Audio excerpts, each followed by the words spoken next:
use the whistle approach.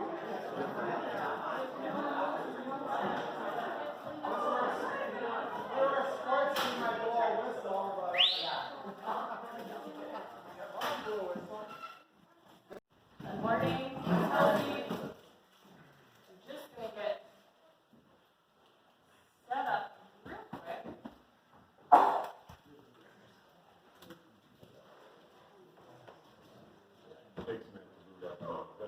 Takes a minute to boot up. Perfect. Falling asleep. Oh, here we go. So I know if you can shift your attention this way, and I want to find out walking around it will brighten. It's just warming up. So give it a minute. If it's still not bright enough, you can turn the lights off. But I'm Kelsey Froelich, your Lake Biologist. This is my second year, so this is my first time being in person with you all. You might have seen my face in the email or a video.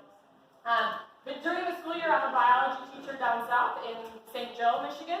And I also am getting my master's through the University of Alberta in public health and work for Freshwater Solutions and my dad as our lab director and manager. So I'm in our lab a lot. And so I've gotten to start wearing a lot of hats in the biology lake world, and I love it. I obviously love our lake. We've been coming to Live Lake since I was a small babe. So we have a property that is near and dear to my heart. And so as I start chatting today, before I get into the projects we're doing, I want to share a word with you. And this is a little teacher-esque of me. I teach AP biology, and so at the end of the year, we've taken our exam and we celebrate. And in our last day of class, we're having a party, a school party, and a student brought in these little letter beads. And she was like, okay, everyone's going to make a bracelet with your favorite biology word on it. Yeah, I got some nerds, and I love them so much. So they're awesome. They make me so happy. And so everyone was picking their word and, looking. And at the end, okay, well, Froelich, what's your word going to be? What's my favorite biology word? I don't know. And so I opened our textbook, and I'm flipping through. And in the second chapter, I see this word. I'm like, that's it. This is my word. And so I made this bracelet. The word is hydrophilic. And I know. So I made this bracelet, and it has survived through the summer. But let me just tell you about this word for a minute. In biology, hydro, water, philic is an attraction to or love of. And in biology, we use this word for any substance that sticks to water. So water sticks to our skin. Our skin is hydrophilic, right? Water does not stick to oil. Oil is not hydrophilic. And so that's the actual meaning of it. But then I started thinking of just water loving. And I realized that's my biology word. And because you're all here and support the work we're doing, I also know that it's your biology word. And so you can make a bracelet to remind yourself if you want. But it's been a very cool thing to look at all summer long. And just remember why we do what we do. Why are we supporting and why are we protecting our lake? You can't come to the lake and not just want to walk towards it, right? We're just drawn to it. And I think it's pretty cool. So I just wanted to share that word with you, give you a little nerd status. What I'm actually here to talk to you about is the projects that we're doing in 2021. And there's a lot of them. Most of these I will hit on very briefly. We'll spend a little more time on the septic system study and then the Shoreline Survey data and how we're setting goals. But your Lake Association board is so supportive of monitoring our water because we do have awesome, clean water, and we want to keep it that way. And so what you're going to see today is just examples of this. So, first of all, we, Ron, Dad, and I have started doing, we did one, what we call Discovery Boat 2 tour this year. And we stole this idea from Rob Carner on Glen Lake. Essentially, we go out on a pontoon boat for an hour and a half, and we teach you about the lake.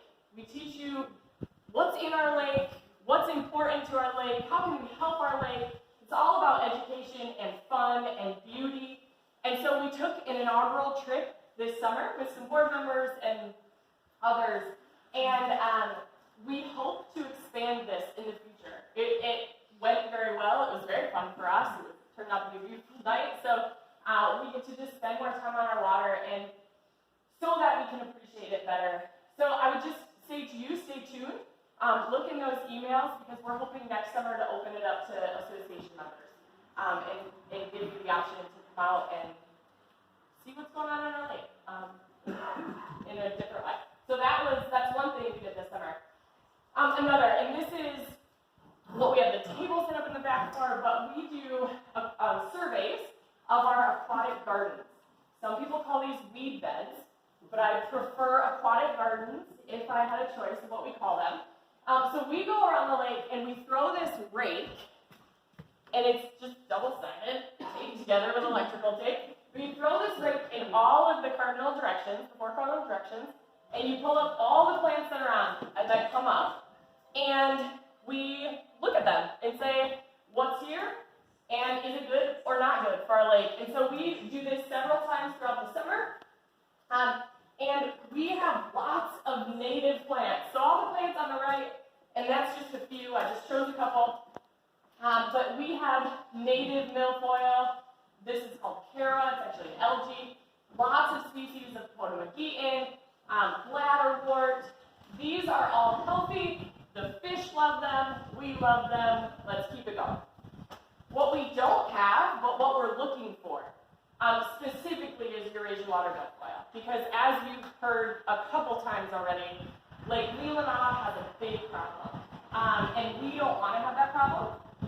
So the board has decided to just be really aggressive at monitoring and looking for this, so that if we ever see it, we can go in and dive and pull it up and get rid of it right away, so that it doesn't take hold on our lake. And so that's kind of our strategy, and we would love your help with that. So that's why we brought samples here.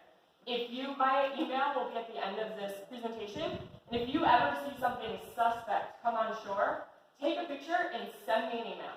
And I would love to look at it, because that is how we're going to see if it's on our lake or not, along with our own surveys. Deb, do you want to speak about Lake Leelanau at all? Yeah, just that I was called about 3-4 weeks ago by Brian Price. He's the lake biologist over there, and I was having a pretty nice summer as the last 5 summers go, and he said, what are you doing the next 6 to 8 weeks? And I said, what do you mean? And he said, we need help. And so I joined their team, and I'm spending a lot of time on South Lake Leelanau diving. We're developing techniques for hand pulling small patches, because that's probably going to be our #1 plan as when we find it, if we find it, to get it out of hand pull it, because you don't need a permit to do that. There's no chemicals going in when you're doing that. But we're over there also doing benthic barriers. The DASH boat, DASH is an acronym for Diver Assisted Suction Harvest, where this big pontoon, and they go down and actually just atomic bomb the bottom and just pull everything and send it up to the boat. And we're trying to perfect the hand pulling. The stuff you see back there is from Lake Leelanau. Don't take it out of here. Incinerate it when it leaves. I brought some from there. And so they're spending $150,000 a year right now to try to control it. They'll never get rid of it. We're thinking that if we can get all of you looking for this, and as soon as you see it, we know we go out, we are going to try to eradicate it. We're going to try to say, oh, there's a little bit. We're going to go after it with all hands on deck and try to get rid of it. And then next year, next year we don't have it yet. We're really going to try that, because once it's established, you'll never get rid of it. And you won't be able to boat through it, you won't be able to ski in it, you won't be able to even paddle through it with your kayak. And so that's the #1 thing. But I think we're on top of it. As a board, I think we're on top of it. We have a good plan. We aren't putting in an expensive boat wash, right? We aren't doing that. That starts at, I think, Little Traverse was $30,000 for their little one just to start. And we're going to just be very vigilant at finding it and then getting rid of it. That's kind of our strategy for that. So I made a handout. I want you to take it. We need your eyes. You don't even go out in the boat. It's when you walk out the shore, and this stuff will break apart. It's very brittle. It's made that way. So it grows up, puts little rootlets out, and then breaks. And then it floats over to a new spot, and then it starts another plant. Those will show up on your shore. You don't even have to go out in the boat. You just walk along shore. Here's a piece. Is this it or not? Take one of those handouts, have it there. You can look, and if you have a question, like Kelsey said, take a picture of it, send it. We need to know. Because as soon as we discover it in our lake, we are going to go after it in a big way, so that we don't have to spend tens of thousands of dollars every year forever after that. So that's our goal. Yeah. Dean? I just kind of had about the boat wash. As a board, I think Ron and I were in on a meeting once with Glen Lake, several lakes, and Glen Lake's had a boat wash forever. And Ron asked the question, do you have zebra mussels? Oh yeah. Do you have round goby? Oh yeah. So a boat wash is only as good as the weakest links. Things get in. And I walk regularly on the Little Traverse Road, and I walk by their boat wash, the dry wash. It costs $30,000. And I watched 3 boats going, and not one of them have stopped at the boat wash. So we prefer to spend our money doing this as opposed to that, because those 3 could all put something in the lake. Yeah. Unless you have somebody sitting at the boat wash, like Glen Lake does, and that's so costly, especially for a small lake. Well, and they're like not us. always there. So in the spring, exactly. they're not there. Yeah, you're right. So there is no great solution, but this is our goal. Is there any shore that would be more likely to see the milfoil as opposed to the north Only or south? the prevailing winds will push things to the east shore, so more likely things wash up on the east shore. It's going to grow at drop-offs, correct? It loves 8 to 12 feet. It's where it loves. We've seen it. I've been on it over in Lake Biologist 6 feet, even 4 feet, and then down to 15 feet. But it loves 8 to 12, and it's likely to come in at the boat launch. If I had to put money, it's going to come in at the boat launch. And you know that weed bed that's just not far from the boat launch on the south end there, before it gets up into that big flat? That's my number one spot where if I had to put money where it's going to start, we're going to find it there. But it's going to grow, it's going to break off, and it's going to wash all down the shore. So everybody should be looking, no matter where you are. But my guess is it's going to start there. So we're really going to be diligent about looking there, especially on those. We call them aquatic gardens. A weed is a plant in an area you don't want it. All of those natives, we want them. Those are aquatic gardens. They're not weed beds. They're aquatic gardens. We love them. They're awesome. Keep them going. We just don't want that one on the left. That'd be a weed bed. If we had yours, you want to That would be a that'd be a weed weed bed. Then you could call it a weed bed, yes. Yeah. Another question? I'm thinking it was about 10 years ago on Pearl Lake, the state had something going where all the owners on that lake were contacted to sign up for a program. They actually had somebody going around and spraying. And Don't know what that was for, yeah. yeah, I don't know. but it was connected. It was a state-sponsored group. I didn't know if they were still doing that, because like I said, that's been at least 10 years ago. Yeah, I know you did something with the Grand Caravan Invasive Species Group, came out and looked right at our lake, right? Yeah, more for I guess. terrestrials. Oh, that was a trust. Yeah. Yeah. So I'm not sure. I don't know about that. We would do everything possible to not put chemicals into our lake, because of course they're killing more than just the one thing that's bothering us. And so that would be a last resort for sure. But yeah. Other questions about? I would just say politically, if the DNR has a state launch on our site, shouldn't they help pay for any invasives that come into our lake? Why shouldn't we have to pay for that? I totally agree with you. However, try to get that past the state people, and it's a dead end. So the reality of it is, this is going to be our problem. Even though anybody can come to our lake because there's a state launch. That's just the way it is. And Hey, don't get people riled up during my talk, Dad. My talk, you're getting you all riled up here. No, it's just the truth of it. So, Yeah, question? Just looking at the pictures, the Yeah. one on the left, This is invasive. right, looks very much like the one on the right and the bottom left. It's actually quite different, in person. You wouldn't confuse those two. This is more likely to be confused, which is why we brought them. And I would urge you to like touch them, go back and feel them, and actually hold it in your hands, because you'll see the difference. and I took all those pictures on that handout. I took all those pictures, so they're right from Lake Leelanau. I took them on my phone. You can reproduce it. There's no, copyright thing or anything. So use it. Yeah, spread the word. Cool. Yeah. Thank you. Yeah. Question. The starry stonewort, Sure. I don't see that on the other. It's not one that we're seeing spread in Leelanau County on other lakes. So we look for it, but it's not like red flag. We're looking because we know it's coming, that sort of thing. Yeah, it is another one that other lakes have, but we don't see it spreading here.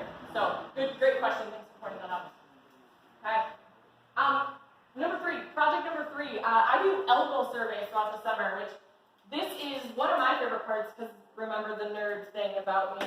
And so what I do is I take this is a plankton tow, we tie a big rope to it, and we drag it behind a boat for like 5 minutes. And it lets the water out, but it traps anything living in there. And you would think, like, we have crystal clear water. There's nothing in there. And after 5 minutes, this can look like a pea soup on some days. It is so thick, which is healthy and normal and fine. So just to show you some of the algae that we have in our lake, I think it's beautiful and very cool to look at in the microscope. So I, at least 2 times a summer, am looking at the algae, and again, this is just monitoring. Are there changes? Are we having algal blooms? Because if we have, this is called microcystis, it's a blue-green algae. If we have super high blooms, it can be toxic. We've never had to worry about that on Lime Lake. But we're just monitoring it to make sure we don't have anything to worry about and see the diversity of things on our lake. After the big rain last Saturday, I don't know if you noticed, we went out fishing and you couldn't see the wood slabs over, we couldn't tell where the drop-off was because the water was so thick. And so I had to take a water sample and just see what's going on. And it wasn't any one species. It was actually mostly these 4 species, really beautiful Peridinium, a Chrysophyte, Denobrin. So it was just the algae got a bunch of nutrients that day and grew a lot. And then they got eaten. And now our waters, you can see again. So it's no problem, it's healthy. We're going to have days where it looks murky, and then days where it looks clear again. So one of the cool things I get to do in the summer. Hitch update. This is my daughter wearing a rash guard. But Dad, do you want to speak just a little bit of... Yeah, we've beaten you to death on swimmer's itch. Yep. We know we have to change the paradigm from whole lake control. There's too many parasite species. You're not going to control a whole lake. You're going to prevent it individually. It's not going to cost the association anything. It's going to be individual prevention. We're gaining effort and speed in how to put some science behind some of the prevention strategies. What we did learn from a project that we completed last year, it hasn't been published yet, it will be soon, is that we always tell you the onshore wind is worse, right? Because it blows these larvae into shore. That's true. If it's a strong onshore wind, it's better. Because they actually get blown in and get blown up onto your shoreline. And so we have data now to show that a strong onshore wind is probably pretty safe to go swimming during that time because it is actually just blowing all that stuff up, all the larvae up on the shore. And I just was on Walloon, and Walloon Lake, the director there of their association, has a couple little kids. She's Kelsey's age, and she tried this lotion that's made for preventing jellyfish stings in the ocean. It's a sunscreen jellyfish preventer stuff. she said, because her little kids did it really bad, said, oh my goodness, it works. So just, that's just, I hate to even say that as a scientist, because that's anecdotal. I have no data to support that. I am not here telling you that works. I'm only telling you an anecdotal story to try to help you until we can get some science behind some of these prevention strategies. Say, hey, you do this, you got a 95% reduction, or you do this or this or that, and that's where the direction we're going with swimmers is right now. We also have the survey that's out there where the participation has not been huge this year, so I don't know how to interpret that, except I'll probably bug you again with another reminder email. It's about 50% don't report anything. They swim morning, noon, night, wade, whatever. They don't have any problem. It's a percentage that it's mostly moderate, very occasionally that severe case. But Yeah. so, And that's on our website, yeah, right? yes, swimmers the link reporting is off our website, and you can website. actually load it onto your phone, and it records your location when you do it, so we know the geolocation on it, so you can mark what you're doing, what time of day, and all of that sort of thing. So Yeah. go ahead. Yep, my daughters wear rash guards when they swim, and the idea is that the swimmers itch can't get through the material. They look like little dolphin trainers, so they're cute. But when they're a little bigger, they'll probably push back on that. But right now, it's fine. And I don't have to put sunscreen on them, so it's like an added bonus of these rash guards. So a little bit about swimmer's itch, just as an update. We are, as you saw in the Treasury report, one of the big projects is the septic system enteric bacteria study. And this is actually my master's thesis project. And so I'm going to try to just summarize in a couple minutes, because I know you don't care quite as much about it as I do. But what we're doing is last year, this year, and next year, we're going to 8 sites around the lake, and these are volunteer sites. So if you want to have your well and surface water tested, there will be another email blast next winter probably asking for volunteers. Just look for that, because we'll need 8 more sites and people to volunteer. And we test 3 times throughout the summer. We take an actual sample from like the well spigot, like your outdoor spigot, that's your well water, and then from your lake surface water. And we are looking for bacteria that would be coming from the gut of an animal, right? Which would show that there is fecal material somehow getting to the water. It's an indicator for that. And so we look for general bacteria called Enterococcus. We look for the human bacteria. We can look to see if it's from gulls or geese. Where is that poop coming from, essentially, in the water? And we are wondering, can we trace the data we get to a leaking or failing septic system? Can we use this technology, to look at how is your septic system doing? We're also doing some really cool drone imaging with zero gravity Dennis Wyand, and he's doing some night flying actually over drain fields and doing infrared pictures. And so the idea is, if bacteria is getting into your soil, that bacteria has a heat signature, and it's going to glow red on an infrared. And so you could maybe, that's what we're trying to figure out, could we just take a picture and see, oh man, there's a leak in your septic system, or this pipe, what's this like really red spot? Are we having a bacteria leak there? That kind of thing. So this is purely research, but also is very awesome for the lake in the sense that we are testing to see, are bacteria coming into the lake? That could also be showing nutrients coming into the lake, which can cause algal growth, et cetera, et cetera.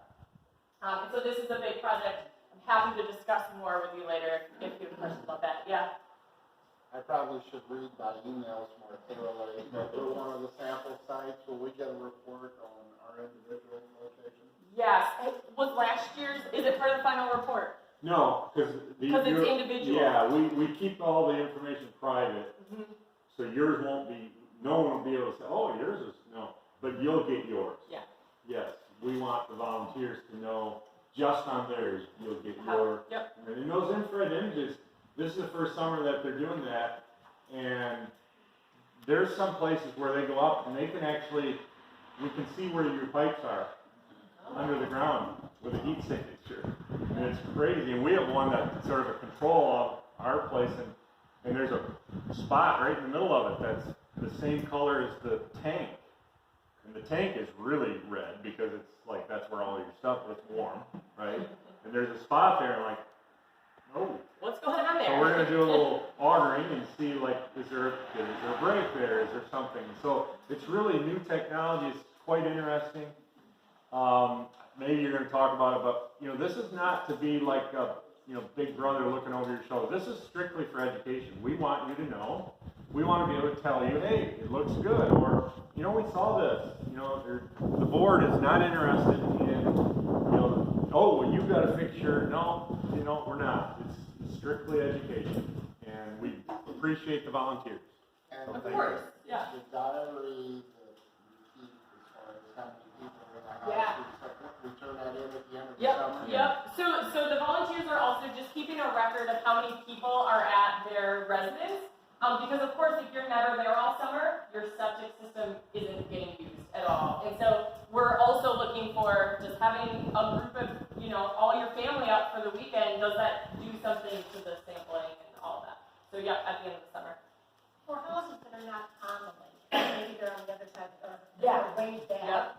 how close to the lake is it one? That's a great question. I think we have only, in the last 2 years, we've only had volunteers that are on the lake, that have lake access.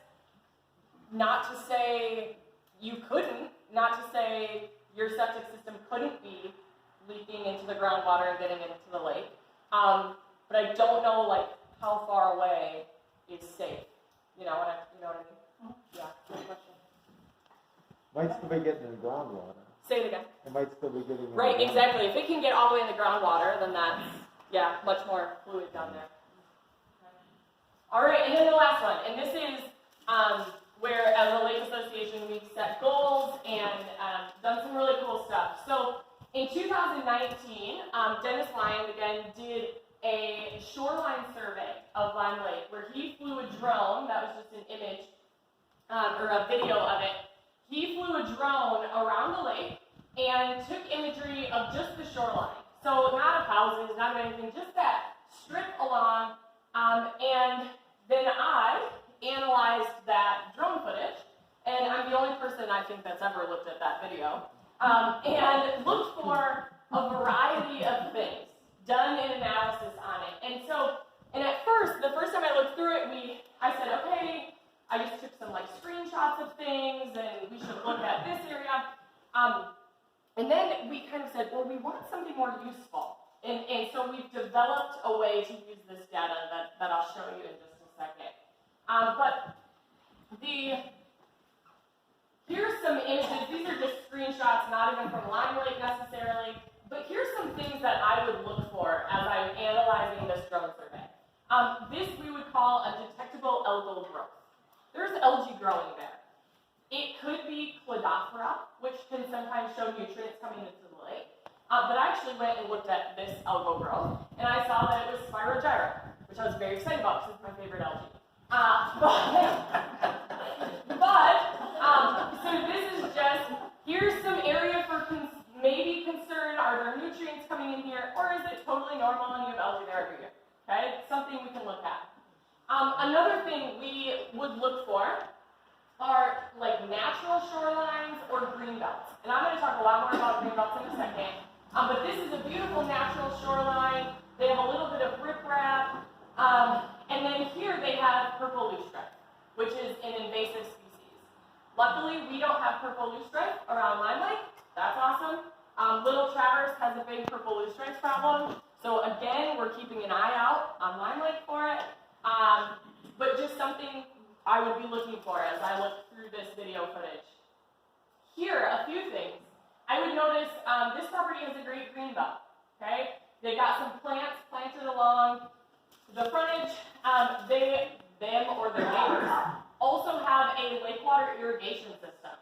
If you love having a well-manicured lawn, but you don't want to put fertilizer down because fertilizer is very bad. Most fertilizer that you put on your lawn is going to actually get washed into our lake. And so we would love if you would not put fertilizer on your lawn.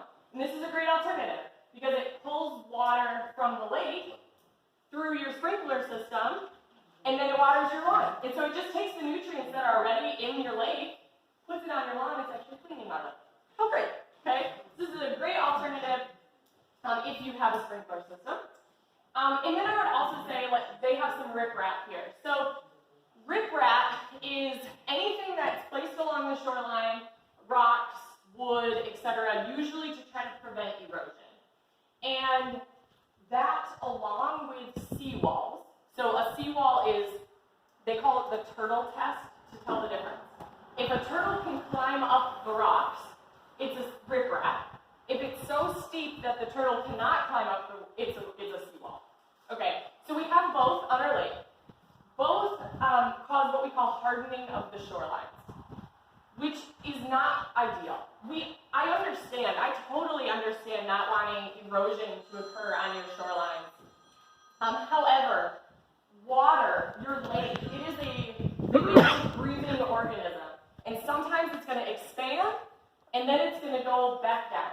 And so, and this can be, huge cycles, years of expanding and then years of going back down. And we, as much as possible, would love to just let that happen on our lake. And so we have a lot of riprap.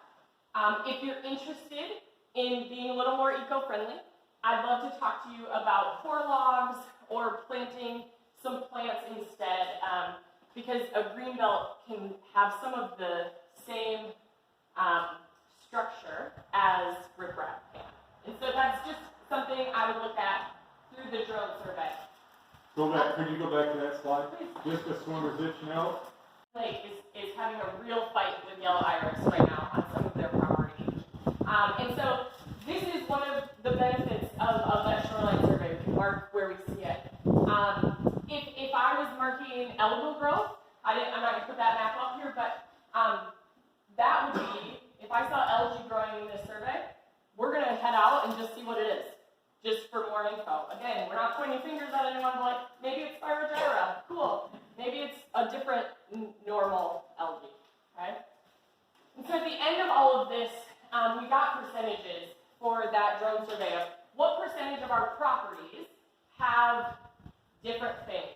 And this is, I don't expect you to memorize this. This is published in my final report on the website, so you can look at it closer. But this is what I presented to the board and made recommendations and talked with the board members about what goals should we set as a lake. Because it's awesome that you all are here. That's so cool. We can talk about our lake forever. But what are we going to do to help preserve it, right? We want some action. And so looking at this, beach sanding. Beach sanding is where you bring in sand, for my 2 and 4-year-olds to play in, because they love digging in the sand. Again, I get the draw. My kids love playing in the sand too. However, that's going to let water just go right into the lake. It's going to bring most of that sand with it into the lake. It's not natural. It's not that healthy for a lake. And so this would be a number, maybe we want to try to reduce that. Maybe we want less beach sanding. What I really noticed is this green belt one. Only 17% of our properties had a green belt. And this was a little alarming. Glen Lake is above 50% when we compared with their properties. Now, they've been advocating for green belts for 10 years. So this is something they've been working on. But this is where we decided to focus our efforts for the next 3 years. And so, as a lake association, here's the map showing green belts and natural shorelines versus not having a green belt or natural shoreline. And it's a stark difference. We want in 3 years, when we've reached our goal, which I know we will, we want less white dots and more green and brown dots. Okay, that's our goal, is for the master. Can you give us an idea again what a green belt I absolutely will. It's coming. Yep. Natural is for people who are too lazy to do anything. I'm going to say they love all the native things. I think that's what we have. Yeah. Like, this is natural, where you're not mowing bushes and shrubs grow. Yeah. And I also, if you want to shoot me an email, you can say, hey, this is my property, here's where I'm on the lake. What, do I have a green belt? Because sometimes you think you do, and you're like, oh, I don't think I do anymore, right? I'm happy to take a look and see what you have. So, based on this, to what is a green belt? Absolutely. Can I say a word about that? This confidentiality part, the only person that sees this drone footage, or even cares to see it, is her. And it's going to stay within the board, and we're not looking at your property. If you say, I have an interest in making my property better, you contact her, she'll say, hey, are you okay with me coming over with your drone footage of your place? Kind of like a doctor-patient relationship. She could say yeah, and you say yeah. She would come over and show you then your frontage, and here's what we see from the drone. None of us on the board are going to see that. None of us care to see that. It's very confidential. No one has time for that. Yeah, it's not an invasion of your privacy. It's strictly we want to help if we can, if you're interested. She would be the one that would do that with you. Yeah. Yeah, Dean. Because we believe people really want to do the right thing by the lake, by taking care of the lake, and we just don't know how. So she's been over to my house to look at my greenbelt, or lack thereof, and say, here's what we can do. It's already started. You already started We already this year. So we set this goal with the Lake Association to increase 3 new greenbelts each year for the next 3 years. So in 3 years, we want to have increased 9 greenbelts. We have like 140 properties, 4 on the lake. So we're looking at like a 7% increase, okay, with that. That would be awesome. Now, what is a greenbelt? You're right. A greenbelt is plants, and it can be very manicured or it can be very wild, okay? 10 feet from the shore in, at least. I think some people say 15, but we tried to make it an attainable goal as well. Okay, so we're saying 10 feet deep, at least 75% of your shoreline. So we're not asking you to lose the place you go swimming, right? Your kids still need a place to get into the lake and play on the shoreline. Yes. We would ask that the other places that probably aren't used all that much right there would be native plants. Okay, and so here just is some example. It could be, it looks like cattails. This is very natural.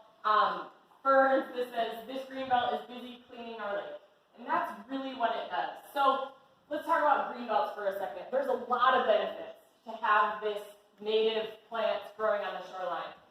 It's going to reduce erosion, like I said. So the plants have roots.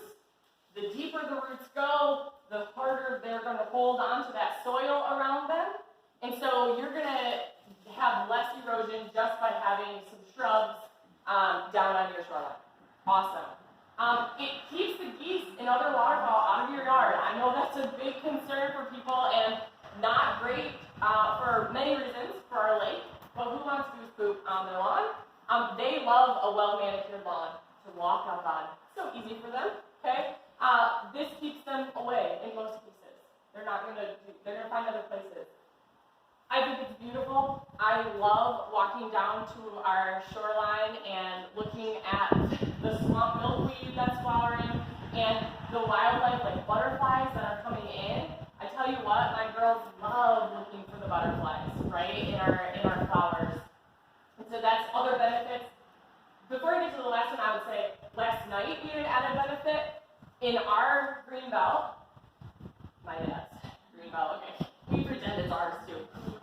There's a lot of wild mint growing. So last night, my husband said, Kelsey, can you go make some mint for a mojito? And I said, yes. So unlimited mojitos if you have wild mint growing. It's really great. Really added benefit to the green belt. And the biggest one, I think, is that it reduces the nutrients coming into our lakes. And so when you think about water, when it rains, it's going to flow downhill, it's going to go into our lake. We want it to go through the ground as much as possible, and we want it to hit as many roots as possible, because those roots are going to use the nutrients to grow. If we let those nutrients just wash into our lake, then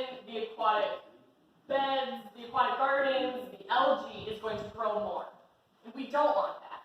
I mean, we want some of it, but not a lot of it, okay?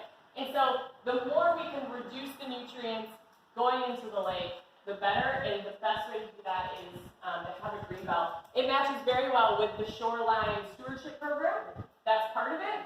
So you can kill two birds with one stone. You can help me reach my goal, and you can be a steward of Lime Lake. So I would love if you would consider, yeah? Question? Does poison ivy count as? Don't put that in your windows, okay? Oh, we'll try to get rid of that. And I don't expect you to be an expert in green belts, and I'm learning still. I worked at a garden center when I was in college, so I know a little about plants, but I would love to come consult with you. Like Ron mentioned, if you are interested in knowing more about your property, shoot me an email. I'll come over and just talk through some ideas.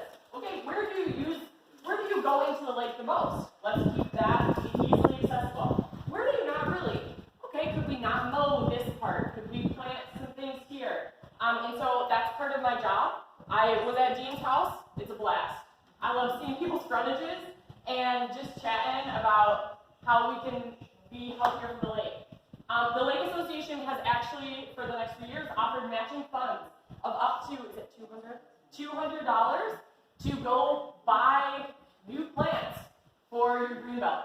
And so you just have to reach out to Dean in order to get that, and then keep your receipts, and you can have a matching funds.